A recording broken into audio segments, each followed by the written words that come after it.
बिस्मिल्लाहिर्रहमानिर्रहीम। अय्याका नअबुदु व अय्याका नस्तईन। मैं एहसान नाज, आपका होस्ट, आपका दोस्त, स्पेशल टीवी के स्पेशल प्रोग्राम सियासत बखैर में खुश आमदीद कहता हूँ। आज हम पाकिस्तान की जो मौजूदा सुलगती हुई सूरत हाल है और हर शहर में, हर गांव में, हर करिया में एहतजाज हो रहा है और इमरान खान की गिरफ्तारी भी हो रहा है। किसी जगह पे शरपसंद अनासर पीटीआई के वर्करों के साथ घुसकर आग लगा रहे हैं, गाड़ियां जला रहे हैं और मुख्तलिफ जगहों पर ऐसा नजर आ रहा है कि ये अब सब पीटीआई के लोग हैं। अब फैसला करना अवाम ने, और अवाम को अंधा रखने के लिए तमाम चैनल्स को बंद कर दिया गया है। नेट पर पाबंदी है। इसी तरह वो तमाम चीज़ें जो लोगों को वसी होती है, जिनसे पता चलता है, वो बंद कर दी गई हैं। तो इन्हीं मौज़ूआत पर हम अपने इस पैनल से, जो कि बड़ा ज़बरदस्त पैनल है और इसमें हमारे साथ शामिल हैं जनाब एहसान बटालवी साहब, मैं आपका बहुत मशकूर हूँ कि आप यहाँ तशरीफ लाए, और हमारे नहायत ही सीनियर साथी मियाँ हबीबुल्लाह साहब वो तशरीफ लाए, मैं उनका भी मशकूर हूँ। आपका बहुत शुक्रिया मेरे साहब। पीपल्स पार्टी के साबिक वज़ीर आज़म के मशीर हैं नूर मोहम्मद कसूरी साहब, मैं आपको भी खुश आमदीद कहता हूँ। बहुत बहुत शुक्रिया। तो मैं आगाज़ करता हूँ जनाब एहसान बटालवी साहब से कि आज की जो सियासी सूरत हाल है और जो हर तरफ आग लगी हुई है, हर नशेमन जल रहा है, कोई फौज को मतून कर रहा है, कोई इंतजामिया को मतून कर रहा है, और कुछ लोग सारे पीटीआई को मतून कर रहे हैं कि ये सारा किया जरा पीटीआई का है। इस बारे में जरा आवाम को बताएं कि असल सूरत हाल क्या है। बहुत शुक्रिया एहसान नाज साहब। बहुत लोगों की ख्वाहिश थी कि पाकिस्तान की फ़ौज को बदनाम किया जाए और पाकिस्तान की फ़ौज को इतना कमज़ोर कर दिया जाए कि वो अपने अज़ली और अब्दी दुश्मन, जिसका नाम इंडिया है, उसके सामने घुटने टेकने पे मजबूर हो जाए। उनकी खुशी आज दीदी है और उनके नाच गाने डांस भी मैंने सोशल मीडिया पे देखे हैं, जिस तरह वो नाच रहे हैं इस खुशी में कि इमरान खान गिरफ्तार हो गया। अगर किसी ने कोई बुरा काम किया है, कोई बदगुमानी की है, तो गिरफ्तार होना उसका ज़रूरी है, लेकिन उस पर खुशी मनाना, इससे अंदाज़ा हो जाता है कि इन लोगों की ख्वाहिश क्या थी। यहाँ एहसान नाज साहब, मैं एक बड़ी अहम बात करना चाहता हूँ कि ये इल्ज़ाम जो कोई किसी पे धरे, उसके बजाय इंटरनेशनल क्राइम एजेंसीज को और इंटरपोल को पाकिस्तान में इनवाइट किया जाए, जो स्पेशल जहाज पे आए, मुख्तलिफ शहरों में जाके इनकी वीडियोस निकलवा के इनके तमाम किस्म के कारनामे देख के अपनी राय दें। ये राय उस तरह की नहीं होनी चाहिए जैसा बीबी के मर्डर पे इन्वेस्टिगेटर बुलाए गए, लेकिन वो राय आज तक आवाम के सामने नहीं आ सकी। तो ये राय इस तरह की होनी चाहिए कि जो वो बताएं कि पसे पर्दा अवामल क्या थे, मकासद क्या थे, और ये आग लगाने वाले, जलाओ घुलाओ करने वाले कौन लोग थे, ताकि उन्हें वाकई, जिसे कहा जा सकता है, इबरतनाक सजाएं दी जा सके। डॉक्टर साहब, जैसे आपने कहा कि बीबी के कत्ल के बाद जो इन्वेस्टिगेटर उनकी अभी तक तहकीक नहीं हो सकी, जबकि वो हुक्मरान भी रही वो पार्टी, तो अब ये कैसे तहकीक होगी? तो यही तो मैं कह रहा हूँ, नहीं होगी तो लोग नंगे होकर अवाम के सामने आ जाएंगे। जैसे उसमें भी तो कातिल सामने आ गया था ना। तो रिजल्ट क्या निकलेगा? कोई कहे या ना कहे, कोई कहे या ना कहे, कातिलों को पता, लोगों को लातादाद टीवी प्रोग्राम हो चुके, लातादाद आर्टिकल लिखे जा चुके, लेकिन अब जब फौज इन्वॉल्व हो रही है, फौज बदनाम हो रही है, उसका तदारक करना इंतहाई ज़रूरी है। इसलिए कि मैं यकीन की हद तक हमेशा कहा, हर चैनल पे कहा, अपने कॉलम में कहा कि हमारी इज्जत एहतराम, हमारी खवातीन की इज्जत उस वक्त तक महफूज है जब तक हमारी आर्मी मजबूत है। ठीक। जिस वक्त आर्मी कमजोर होगी तो पाकिस्तान समझे कि अपनी बर्बादी के धाने पे पहुंच गया। और आज जो लोग, जिन लोगों की ख्वाहिश थी, जहां से अमेरिका से हुसैन हक्कानी जैसे गद्दार पाकिस्तान और उसके साथ मिलने वाले पाकिस्तान के कुछ लोग पाकिस्तान को बदनाम करने पे तुले हुए थे, वो तहकीकात भी सामने नहीं आ सकी। मियां हबीबुल्लाह साहब, मैं आपसे मुल्तज़ हूँ क्योंकि आपकी बड़ी गहरी नजर है, आप रिपोर्टिंग भी करते हैं, आप फील्ड में होते हैं।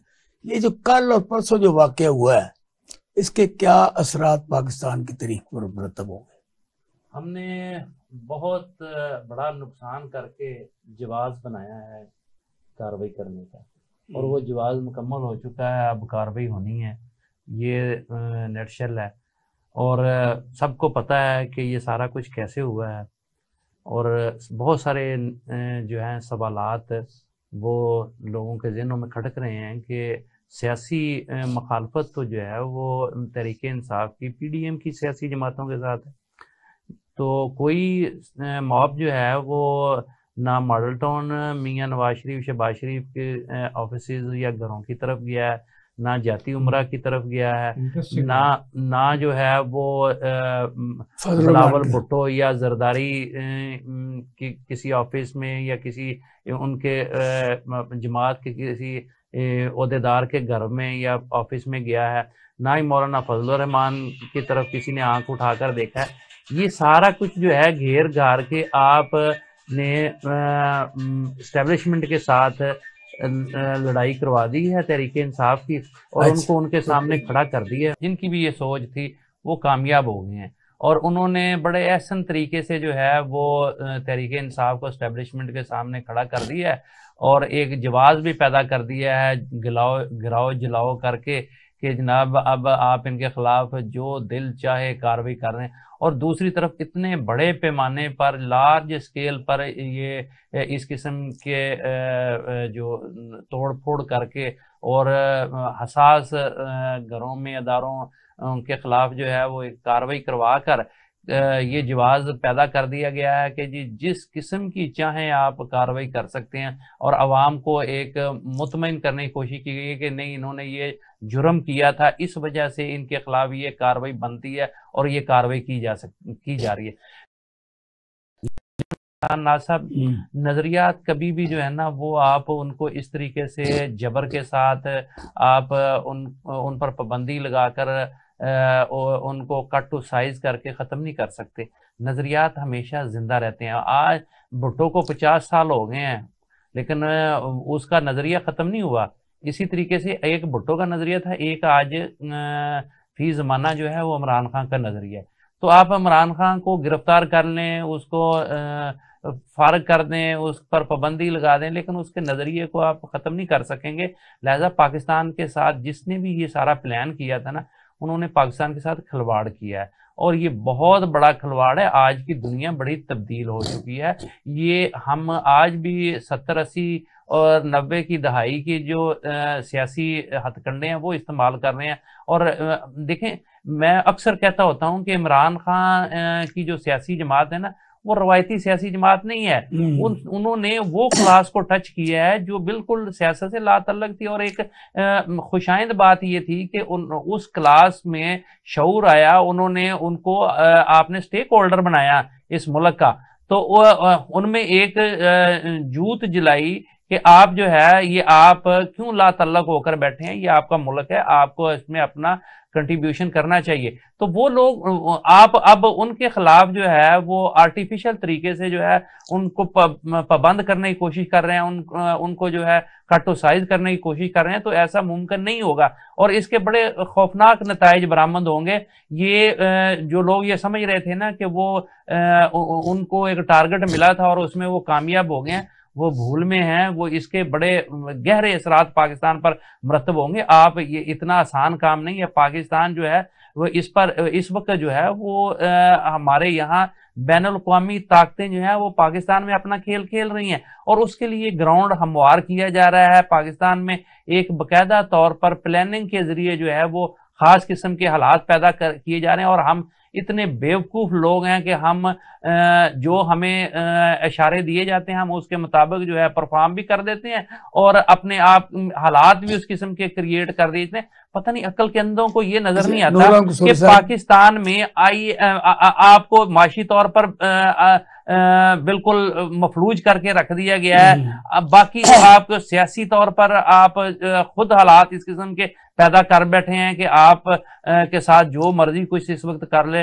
और हालात आपने खुद ही अपने पांव पर कुल्हाड़ी मारने वाले पैदा कर ले। जी नूर कसूर साहब, आपने हमारे दोनों सीनियर साथियों की बातें सुनी।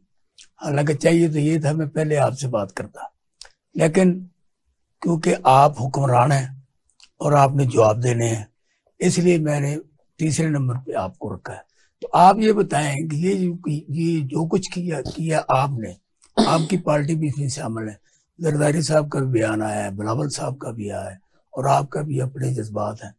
क्या आपकी हुकूमत, आपकी पार्टी ने जो कुछ किया है इससे क्या नेकनामी आपको मिलेगी या बदनामी मिलेगी? बिस्मिल्लाहिर्रहमानिर्रहीम। देखिए एहसान साहब, जहाँ तक पाकिस्तान पीपल्स पार्टी का ताल्लुक, उसकी एक लंबी तारीख है और लंबी जद्दोजहद जो कि जुल्फ़िकार अली भुट्टो ने 67 में शुरू की, अयूब खान के खिलाफ, याहिया खान, ज़ियाउल्लाह और परवेज़ मुशर्रफ तक मोहतरमा बेनज़ीर भुट्टो। लेकिन 2007 के बाद, मोहतरमा बेनज़ीर भुट्टो के बाद जो सियासत है खुद पाकिस्तान पीपल्स पार्टी की, मैं ये अफसोस से कहना पड़ता है कि मैं एक 50 साल या 55 साल की सियासत के बाद आज मैं ये बात कह रहा हूँ कि पाकिस्तान पीपल्स पार्टी भी अब कोई असूली पार्टी नहीं रही। अब जाकर समझ आई आपको? नहीं हुआ ही अब है। नहीं, मैं कह रहा हूँ कि ये बड़े अफसोस से कह रहा हूँ अच्छा कि पाकिस्तान पीपल्स पार्टी की जो जद्दोजहद थी, जो थीम एंड स्पिरिट था, जिसके अवाम के लिए जो जुल्फ़िकार अली भुट्टो ने जिस मकसद के लिए पार्टी बनाई थी, अब हम उसको इनहराफ कर चुके हैं। आज पाकिस्तान पीपल्स पार्टी भी अपॉर्चुनिस्ट क्लास का वही कार्टल है। आप जैसे आप कोई सीमेंट का कार्टल बना हुआ है, कहीं शुगर मिलों के कार्टल बने हुए हैं, कहीं ऑटो के कार्टल बने, इसी तरीके से पॉलिटिकल पार्टियों के भी कार्टल है। वो जहां भी आप देखें ना, जब इमरान खान के जमाने में ये शुगर का इंक्वायरी शुरू हुई तो तमाम पॉलिटिकल पार्टियों के जो लोग थे उस कार्टल वो गवर्नमेंट के खिलाफ, शुगर माफिया, इसी तरीके से सीमेंट, इसी तरीके से पेट्रोलियम। तो मैं अब ये कहता हूं कि अब पॉलिटिकल पार्टी जो लोग हैं या पॉलिटिकल सोच रखने में, वो मतलब पाकिस्तान की मौजूदा सिचुएशन को डिफेंड ही नहीं कर सकते कि मैं आज ये डिफेंड करूं कि कल जो बात मैं खुद ये कहता रहूं कि ज़ियाउल हक है वो जुल्म जबर कर रहा है, उसने रूल ऑफ लॉ को, कॉन्स्टिट्यूशंस को ब्रेक किया है और पॉलिटिकल के बजाय वो एक मतलब जुल्म जबर का वो कर, तो आज जब मैं वही काम करूंगा तो फिर मैं कैसे जस्टिफाइड होता हूँ। इसलिए बात यह है कि अब पॉलिटिकल पार्टियों को, जैसे कि मैं तो तकरीबन कोई 10-12 सालों से ये कह रहा हूँ कि पाकिस्तान जैसे सारी दुनिया में सोचे तब्दील हुई।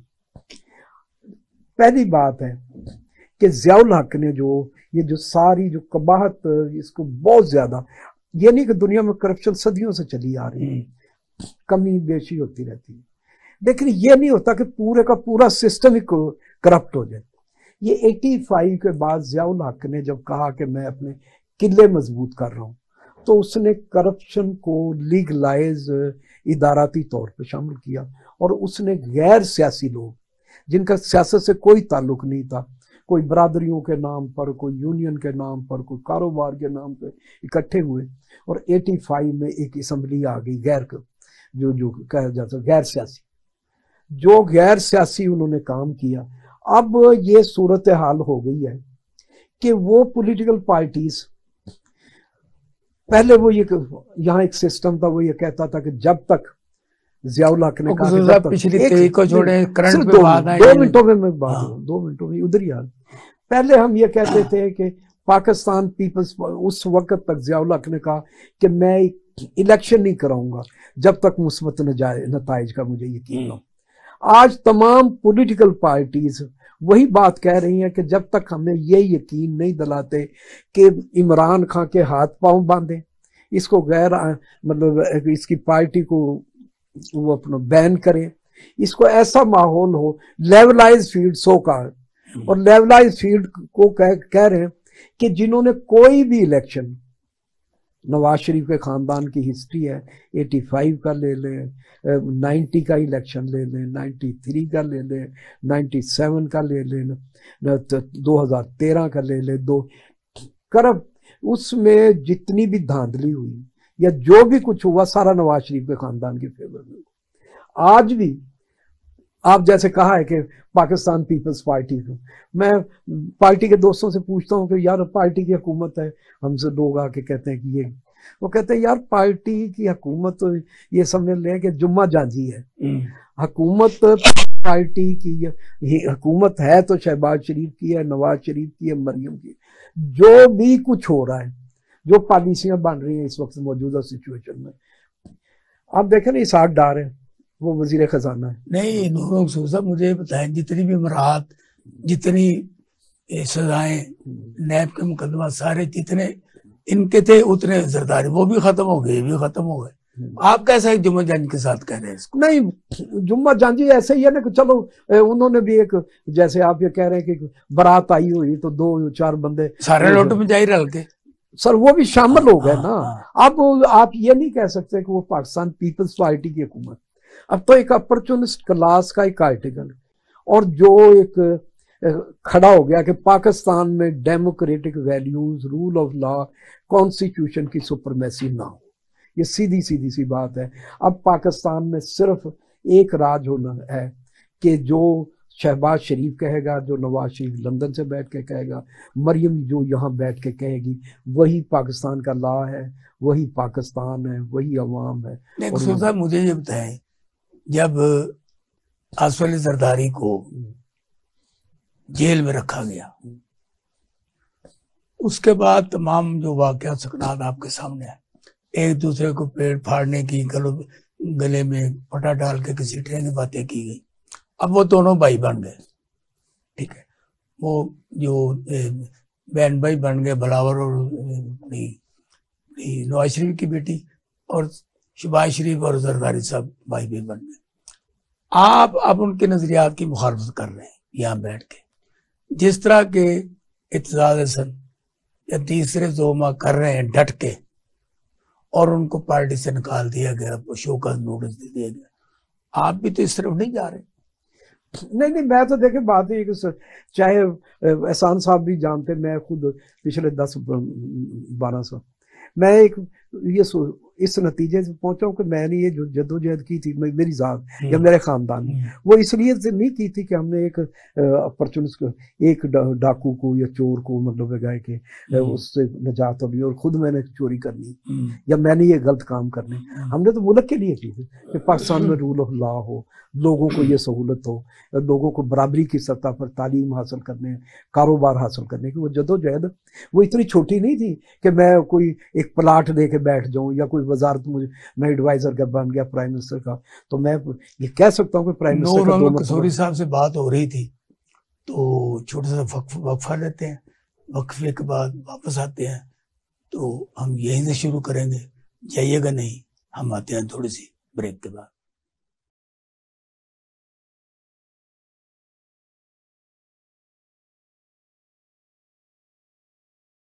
जनाब बटाली साहब, आपके जज्बात से, आपके एहसासात से हम मुस्तफीद हो रहे हैं, और पूरी कौम देखना चाहती है कि बटालवी साहब कोई ऐसा रास्ता बताएं कि जिससे ये मुल्क बेहतरी की तरफ जाए।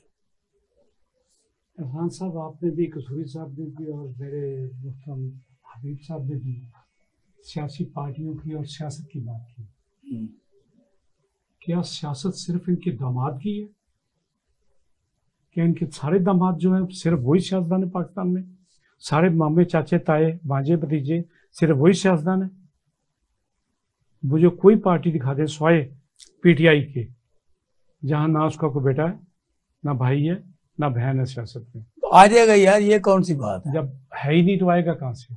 उसका ताल्लुक ही नहीं है यहाँ से। लेकिन अगर आएगा तो ये बदतरीन हरकत होगी। हमें, मेरा कहना ये था कि नवाज शरीफ के 11 बंदे हुकूमत में, जरदारी का जो इर्द गिर्द के यार दोस्त टोला, जो उनके सारे मफाद परस्त लोग थे, वो सारे पार्टी में। ठीक, ये कौन सी सियासत है? ये कौन सी पार्टी है? मुझे बता तो दें। पार्टी बनती है वर्कर्स से। किस पार्टी में वर्कर्स आज जिंदा है? मुझे वो बता दें, उस पार्टी का नाम बता दें मुझे। किस पार्टी में वर्कर्स ये को तो इज्जत मिलती है? मौलाना फजल रहमान भी तो मैंने कब कहा कि उसकी कोई वली है? खान भी ऐसे ही है। तो मैंने ये कोई कहा कि सारे एक ऐसे ही है, मेरे भाई, खानदानी पार्टी बनी हुई है। इसका मतलब ये है कि हम इन सबको बर्दाश्त करते जाएं, और वर्कर जो है सारी उम्र सिर्फ झूठियां खाने के मैंने लिए। गुजारिश की इसका सुन हल लें क्या पहले, है? आप पूरी बात सुन solution? लें। जब आपने मुझे कहा था पूरी बात भी सुन लें। क्या वर्कर सिर्फ जूतियां खाने के लिए, वर्कर गालियां खाने के लिए, वर्कर इनकी जूतियां चाटने के लिए, या वर्कर इनके घरों पे नौकर होने के लिए, या जहां ये जाएं उसके आगे सफ़े बिछाएं और इनकी गाड़ियों के चिमट के ऊपर जाके नारे लगाएं और फूल फेंके कि अब वर्कर इस काम के लिए? इन्हें कहें को हया करें, को गैरत खाएं, कुछ शर्म करें। और ये लफ्ज मेरे वर्कर के लिए भी हैं कि उन्हें भी गैरत करनी चाहिए, उन्हें भी शर्म आनी चाहिए, उन्हें भी हया करनी चाहिए कि जहां इज्जत ना मिले उस पर लानत भेज दें, और अपने अपने घरों में जाके बैठ के मुल्क की खिदमत का सोचें। मुझे ये बताएं, यहां आज काम शुरू कहां से होता है कि जी ए बेनजीर दा वफादार है, ए जरदारी दा वफादार है, ए किसी बंदर दा वफादार है, ए नवाज शरीफ दा वफादार है, ए कतूरे दा वफादार है। तो मुझे ये बताएं, ये मुल्क इतना ही लावारिस है कि कोई इसका वफादार ना हो? इन चोरों, डाकुओं, लुटेरों, जानियों, शराबियों के वफादार बन जाए सारे? मुल्क को खाने वाले, नोचने वालों के लिए वफादार हो जाएं, वो काबिल कबूल है। अब वारिस बताएं ना, कौन है वारिस? जी, वारिस कौन है? वारिस मैं और आप हैं। तो कैसे होगा ये? लेकिन हमारे तो हाथ में कुछ नहीं है। आपको कौन सी पार्टी इज्जत देगी? आप बता दें मुझे। किसी ने वर्कर को इज्जत दी है? एक का भी नाम दे दे मुझे, एक का भी नाम दे दे। आपकी सारी बातें बजाय हैं इस कौम को समझाने के लिए तो मैं कह रहा हूं वर्कर को खुद उठना चाहिए, इनका गिरबान पकड़े जाके कि ਅਸੀਂ ਤੁਹਾਡੇ ਪਿਓ ਦੇ ਨੌਕਰ ਨਹੀਂ ਆ, ਅਸੀਂ ਤੁਹਾਡੀ ਜੁੱਤੀਆਂ ਸਾਫ਼ ਕਰਨ ਲਈ ਨਹੀਂ ਆਏ, ਤੁਸੀਂ ਸਾਡੇ ਵੋਟ ਲੈ ਕੇ ਆਉਂਦੇ ਹੋ, ਸਾਡੇ ਮੁਹਤਾਜ ਹੋ, ਅਸੀਂ ਤੁਹਾਡੇ ਮੁਹਤਾਜ नहीं हैं। मियां हबीब साहब जी, ये जो इस वक्त हम बात कर रहे हैं कि जब तक कोई टल्ली नहीं बांधेगा जाके तो कैसे रास्ता निकलेगा? अब जैसे कि ये 12 सितारे हैं और उन्हें एक को पकड़ लिया है और उसके गले में टल्ली बांध दी उन्होंने। वो चाहे वो उसको गद्दार कह दें, चाहे उसको नहल करार दे दें, उसकी पार्टी को जमीन में दफन कर दें। जैसे आपने पहले दफन तो कोई नहीं होता, लेकिन कोशिश की जाती है। आपको ऐसा रास्ता बताएं, ऐसी मंजिल बताएं कि जिसकी बुनियाद पर लड़ाई भी ना हो और को हल निकल आए। देखिए एहसान नाज साहब, बुनियादी तौर पर जो होता है ना, कौमें जो बनती हैं वो अपनी अखलाकियात की बेस पे बनती हैं, ठीक है। बदकिस्मती से पाकिस्तान मुनाफिकत का आला नमूना पेश कर रहा है। मैं आज की बात नहीं कर रहा, बड़े अरसे से। तो ना यहाँ असूल हैं, ना अखलाकियात है, ना कानून है, ना आइन है। जब आप अपनी ख्वाहिशात के मुताबिक सिस्टम को चलाएंगे तो फिर खराफात इसी तरह की होंगी। अब देखिए ना कि एक तयशुदा असूल है कि अगर कोई असम्बली डिज़ाल्व कर दे तो 90 दिन के बाद आपने इलेक्शन करवाने और फिर उसके बाद ये भी है कि जो जब पार्लिमानी जमहूरियत में कोई इतमाद खो दे तो वो उसमें सबसे बड़ा फैसला जो है वो अवाम का होता है, और अवाम में जाएं और आप फैसला करवा लें अवाम से कि अवाम क्या चाहते हैं। ना अवाम से बड़ी कोई अदालत है और ना ही जमहूरी सिस्टम में इसका कोई मुतबादल है। आखिरी फैसला जो होता है ना वो अवाम का होता है। बदकिस्मती ये है कि कुछ शख्सियात जो हैं वो उनकी ख्वाहिश है कि हमने अवाम के पास नहीं जाना जब तक कि अवाम में हम इनको गंदा ना कर लें, जब तक कि एक बंदे ने जैसे भी मेहनत करके, देखें उसने एक लोगों को शऊर दिया, सियासी पॉलिटिकली उसने तैयार किया लोगों को, अच्छा वो उसने अपने नजरिए पे लोगों को खड़ा कर लिया, इकट्ठा कर लिया। असूली तौर पर तो देखें ना, मुकाबला तो ये बनता है, कंपटीशन तो ये है कि आप भी लोगों को मोटिवेट करें, अपना मंशूर दें, अपने करतूत बताएं कि जनाब अपना प्रोग्राम दें कि हम ये करना चाहते हैं। अगर लोग आपके साथ आना चाहते हैं तो ठीक है, तो आप शॉर्टकट करके, आप हाथ पांव बांध के, आप जो है वो ऐसे गोरख धंधे पैदा करके कि जिसके जरिए से किसी को काबू करना चाहते हैं, तो फिर उन मुल्कों में ऐसे ही होता है जो पाकिस्तान में हो रहा है। और ये मैं आपको बताऊं, पाकिस्तान में अगर जो आज फी जमाना सियासत हो रही है, जिस तरीके से पाकिस्तान को चलाया जा रहा है, पाकिस्तान का कोई फ्यूचर नहीं है। ठीक है, जब तक आप असूल ज़ाब्तों के मुताबिक जिंदगी नहीं गुजारेंगे, आप बीमार ही रहेंगे। ठीक है, आप ठीक नहीं हो सकते। तो भाईजान ये तो पाकिस्तान की आवाम को जो है ना, वो आता पे आना पड़ेगा। ठीक है, या आर या पार करना पड़ेगा, फैसला करना पड़ेगा कि फैसला अवाम ही करें, फैसला अवाम नहीं करना है। देखें ये सारे ढकोसले होते हैं, ये सारी आर्जी चीजें हैं। चूंकि पाकिस्तान के अवाम को इतना पाकिस्तान के अवाम पर तसल्लत कायम कर दिया गया है, उनको ज़हनी तौर पर इतना मफलूज कर दिया गया, पुलिस ही मान नहीं है, वो बाहर ना निकलना तेरे खिलाफ पर्चा हो जाएगा। ठीक है, पाकिस्तान के लोग जो हैं वो अपने हकूक, हम अंग्रेजों के गुलामी के दौर में गुजर रहे हैं। ठीक है, और जब तक आपको शौर नहीं आएगा, जब तक आप अपने हक के लिए खड़े नहीं होंगे, पाकिस्तान में बेहतरी नहीं आ सकती। तो बुनियादी तौर पर देखें, कोई एक 1973 का आइन है, आप उसके मुताबिक आप सिस्टम को चला लें, मोस्ट वेलकम। जो आता है वो सिस्टम के जरिए आए, ये नहीं शॉर्टकट करके आप आर्टिफिशियल तरीके से जो है वो किसी के बाजू बांध कर, किसी को जो है वो नाहल करके, किसी को जेल में बंद करके, किसी पे कदगन लगा के आप कहें कि नहीं यार इस तरह नहीं, इस तरह होगा, तो फिर वो वहाँ मामलात नहीं चलते। तो भाईजान बात यह है कि अगर तो इन्होंने इसी तरीके से पाकिस्तान को चलाना है, तो मेरा नहीं ख्याल कि ये अब ज्यादा देर की बात नहीं रहेगी, इस तरह तो चलने वाला नहीं है। ठीक है, और अगर इसको आपने तरीके के साथ, असूलों के साथ आगे लेके जाना है, तो फिर बेहतरी लाई जा सकती है। सर आप ये बताएं, आप सियासी वर्कर हैं, ये जो सियासी जमातें इस वक्त रोल अदा कर रही हैं, एक जमात को पढ़ के सारी, मौलाना फजल रहमान, आसिफ अली जरदारी, नवाज शरीफ, शहबाज शरीफ, बजंजो, सारे जो चूचो मरबा है, उसका गला दबा दिया। क्या इस तरह से ये मुल्क कायम रह सकता है? देखिए जी, मुल्क प्रैक्टिकली जो है ना एहसान साहब, कि इस वक्त पाकिस्तान है ना हर चीज में बहुत दुनिया से पीछे रह गया।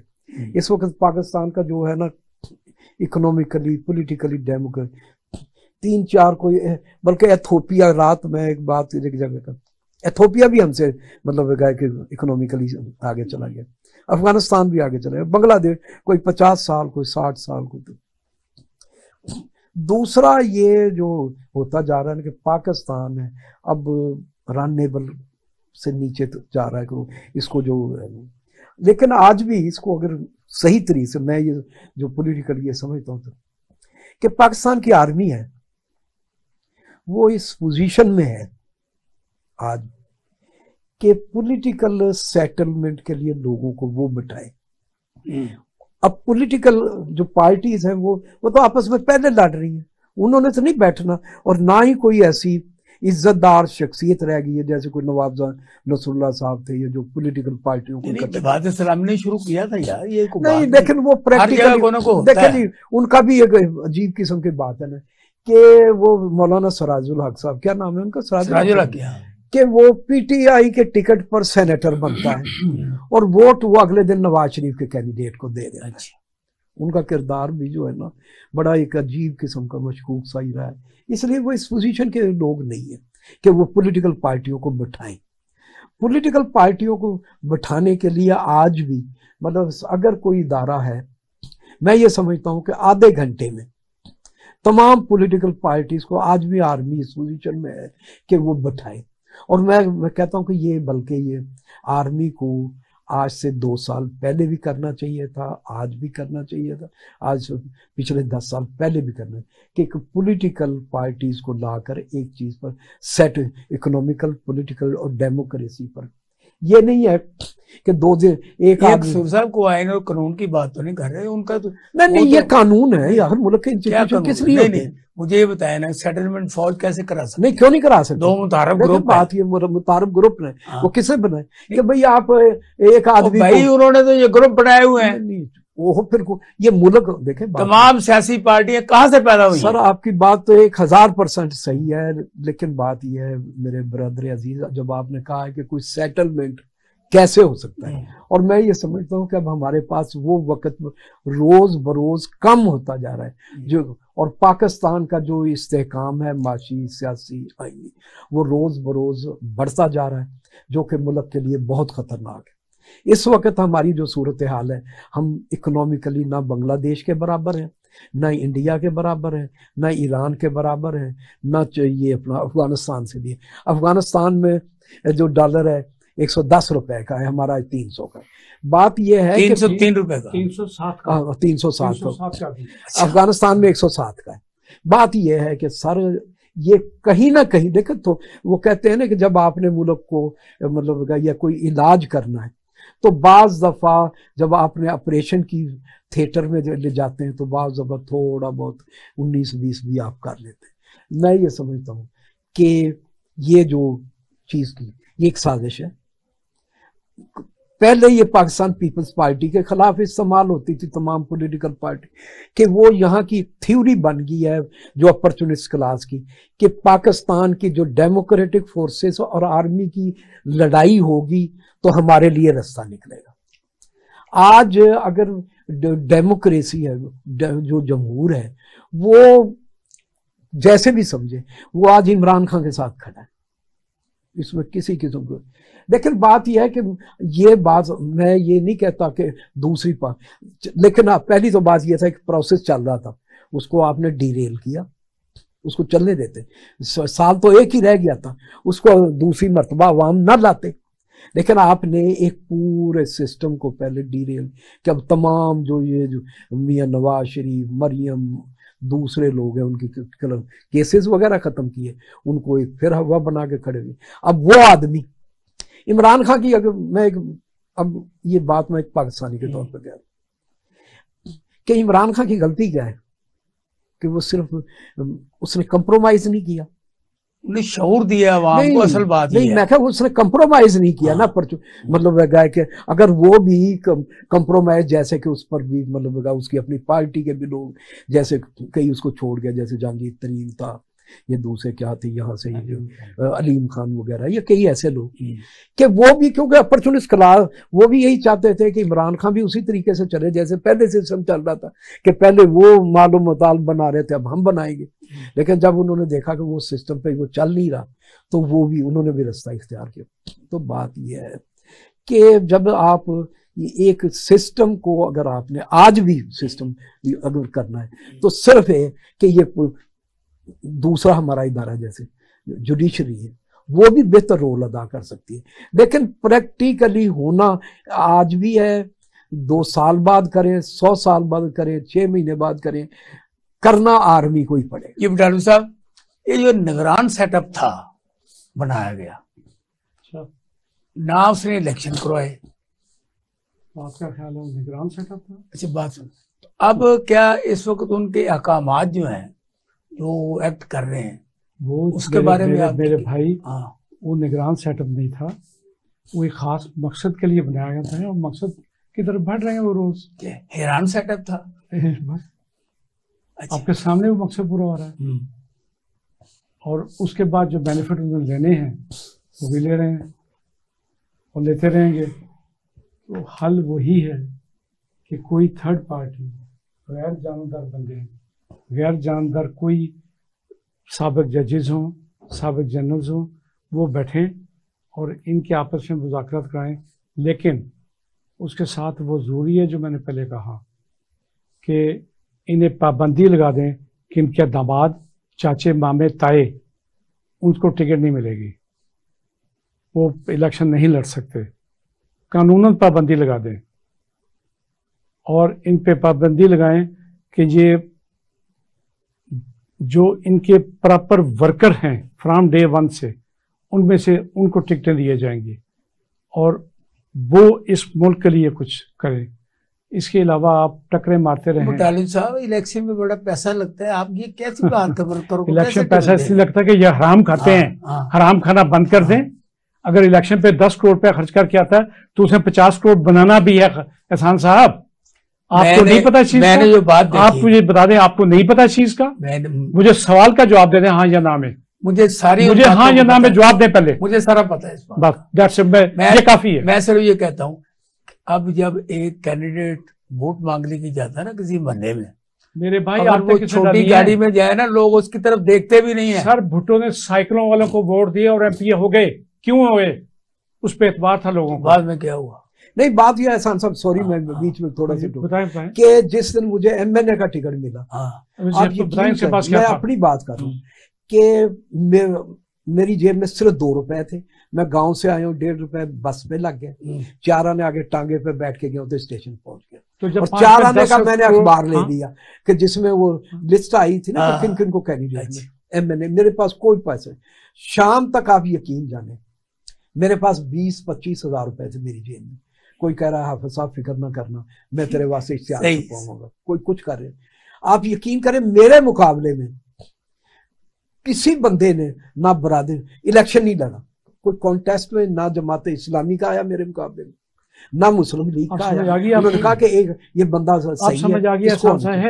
फिर रात को लोगों ने, चूंकि करप्ट थे, ये बदयानत थे, बदउनवान थे, इन्होंने अपने जैसे बंदे ढूंढे हैं। मैं अनअपोज हो गया। बीबीसी ने खबर दी कि पाकिस्तान पीपल्स पार्टी का एक आदमी है, वो मतलब अनअपोज हो गया।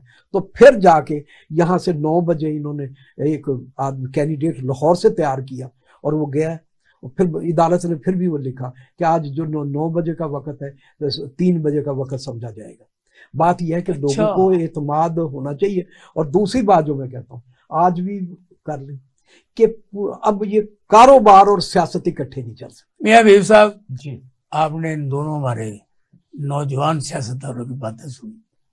आप क्योंकि तजज़िया-नगार हैं, आप डे टू डे इन सारी चीज़ों पे आपकी निगाह है, तो आप मुझे ये बताएं, क्या ये जो मौजूदा निगरान सेटअप है, ये जो रोल अदा कर रहा है, इसमें क्या अफादियत है?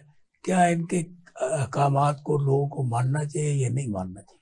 देखिए, लोगों के मानने या ना मानने से फर्क नहीं पड़ता। असल में हुकूमती रिट जो होती है ना, वो अदारे कायम करते हैं।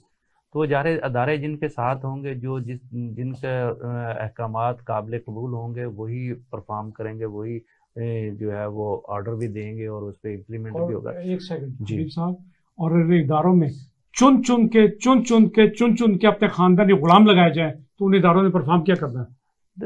बात यह है कि देखें, आज भी पाकिस्तान के तमाम अदारों में ऐसे लोग भी मौजूद हैं कि जिन पर उंगली नहीं उठाई जा सकती। बिल्कुल है। लेकिन बात यह है कि उनको देता है? ये असल बात यह है कि जब ये देखा जाएगा कि अच्छा, मैंने इससे काम क्या लेना है, और अपने जाती गुलामों की तरह, अब देखें ना कि ब्यूरोक्रेसी में इस हद तक जो है वो अपने बंदों की लिस्टें बन गई हैं कि अच्छा जी, ये एहसान नाज तहरीक इंसाफ का है, बटालवी साहब फलां के हैं। वो जो जमात आती है वो ये नहीं सोचती कि ये डिलीवर क्या कर रहा है, वो ये सोचती है अच्छा ये मेरे लिए क्या काम कर सकता है। तो वो अब इसमें कोई नया सेटअप भी बन सकता है फेडरल सतह पे। नहीं, देखिए, मुझे सिर्फ 1 मिनट चाहिए। मैं एक मिसाल देता हूँ। बंदा जिंदा है, आईजी होके रिटायर हुआ है, उसका नाम राना अल्ताफ मजीद है। मैं टीवी पे बैठ के कह रहा हूँ। उसकी पोस्टिंग होनी थी एसपी खानेवाल के तौर पे।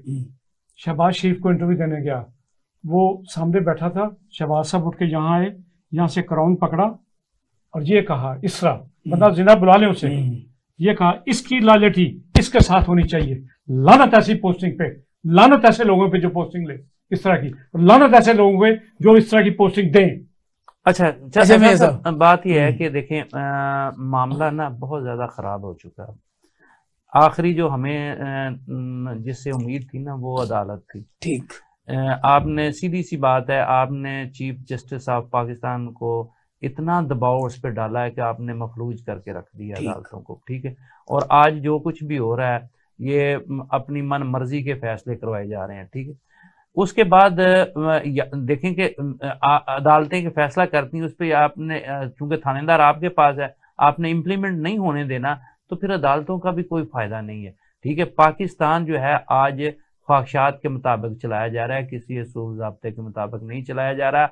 लिहाजा जब तक ये ख्वाहिशात दफन नहीं होती, जब तक इनको काबू नहीं किया जाता, उस वक्त तक आप समझें कि कोई बेहतरी नहीं आ सकती। और ना ही अभी जो हालात है ना, ये इसलिए नहीं पैदा किए गए कि जनाब इसको सुलझाना है, इसको खराब करना है। ये हालात जानबूझ के ऐसे बनाए गए हैं कि इससे मकासद कुछ और हैं, इन हालात पैदा करने के मकासद कुछ और हैं, इसलिए आप बेहतरी की तो ना रखें। अच्छा, मज़ीद गंद डालने की उम्मीद रखें। आप तीनों दोस्तों ने बड़ा जबरदस्त कंट्रीब्यूट किया। अब फैसला आवाम ने करना है कि आपकी राय दुरुस्त थी या मैंने जो बात की वो दुरुस्त थी। फैसला आवाम का। कल इंशाल्लाह किसी और अच्छे पैनल के साथ आपसे मुलाकात होगी। अस्सलाम वालेकुम।